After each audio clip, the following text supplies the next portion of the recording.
something I need to do is very important before Yeah. we continue on. Okay? Thank you.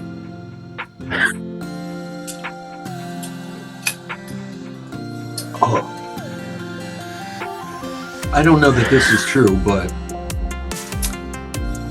is it true that most limeys prefer Scotch for the brown drinks? No, it's not true. It's not true? Okay. I didn't know because bourbon seems like it got popular in the past 15, 20 years all of a sudden. Where did you hear that? What No, I was just fake news channel did you hear that on? I didn't know if bourbon was also a thing across the pond. Well, no, bourbon is an American drink, which makes it crap, and most people won't drink it. They like real Scotch whiskey. My brother likes bourbon, but he's got no taste, and he lives in New Jersey. So I mean, you know, what do you expect? But most people who come from a civilized background, who appreciate the various elixirs that exist, like fine wines and fine aperitifs. You know what aperitif is, right? So I do. What is it? A rather large one, as a matter of fact. What is it? No, it's that little sip of a liqueur. No, you're totally wrong. Aperitif is this. Aperitif, right? Got it? I asked for a swift death. What do I get? No, I mean that's. Do you know? Listen, do you know the difference between a buffalo and a bison? Well, there's got to be some evil behind this answer. What is the difference between a buffalo and a bison? You can't wash your hands in a buffalo. Hold on, my snare drum is in the other room with a small cymbal. No, yeah, let me ask you this question. I'm not going down the lane with fine wines. Go on, ask me a question. We've all had our thunderbolt moments in our life where just everything changed, whatever it may be. What was, at least a wine and or a form of liquor, whatever, what is the most mind-blowing, holy crap, I can't believe this is in my mouth. This is mine. What was that drink? It's a drink. Hey, baby. Oh, I didn't know you were talking about a drink. Okay. Yeah. Oh.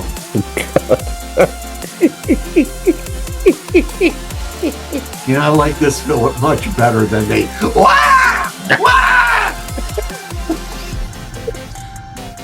Was there a moment? Was there something that you can remember that you went, I'm drinking this, and oh my God, this is yes, like velvet in my mouth. Yes, as it happens, I do remember this very well. It was back on the evening. This is true. I've told you this before. You should have remembered it. I've told you all my stories. You've heard all the stories. Yeah. And this was, when I talk to you, I always think I got this Michael Caine moment coming on. You're only supposed to blow the bloody doors off. Anyway, back in the day, there was a restaurant called Deja Vu in Philadelphia, run by a man called Sal Montezinos. Sorry, Sal, if you're watching this. Sal is still around, and he's 106, but he's lovely. He's lovely. He looks like he's only 104, and he's not watching this. And I was doing some stuff with him, and at the time I was working with the very famous German wine estate on the Rheingau, on the River Rhine, called Schloss Reinhardtshausen, and they had a 1926 Erbacher Siegelsberg Goldbeeren Auslese, which is a very rare late harvest wine that tastes like concentrated sugar, because that's what it is. The grapes shrivel up, and you have to press. It takes ages to get just a little amount out. Anyway, they had this one bottle left, and it was $6,000. And Sal was always craving some kind of, headline news moment, some sort of publicity. He said, "Can you get it for me?" I said, "Yeah, I'll arrange to get you that bottle." Long story short, I was also... With the idea being that we're going to I missed the opening of this historic bottle. I missed the most important part out. That's how I tell stories. I was going to tell it at the end. You remember how I told you my grandmother used to get me into a film after it started, and then we waited till the next showing to see how it began.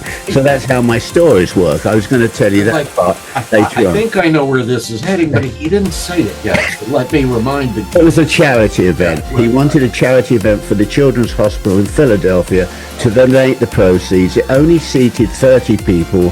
He was going to charge $500 a person.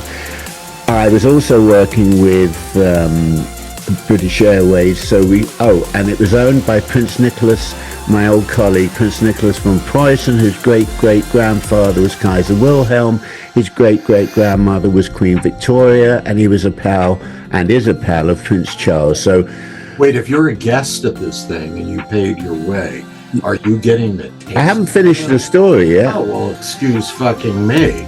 Do you mind? Just looking for the gaps to come. There's no gaps. The only gaps are between your ears. So let me finish this, all right? Yes. But anyway, I got British Airways who fly Prince Nicholas, and in a separate seat next to him, the bottle of wine, the $6,000 bottle.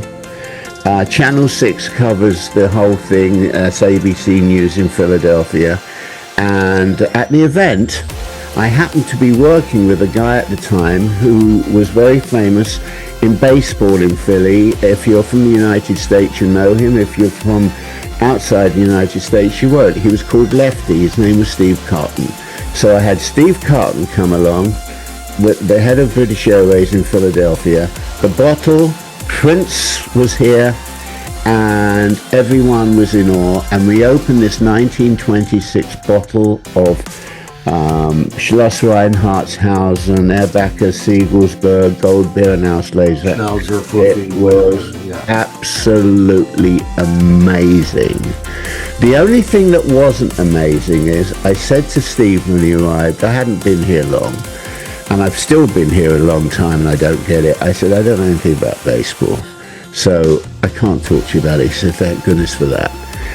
And once Nicholas and I had a few drinks together, we got happy, and the lady from British Airways joined in, and Steve joined in, and Steve bought half a dozen of his own bottles, because at one point I sold 2 of his wine cellars. He had thousands of bottles of wine.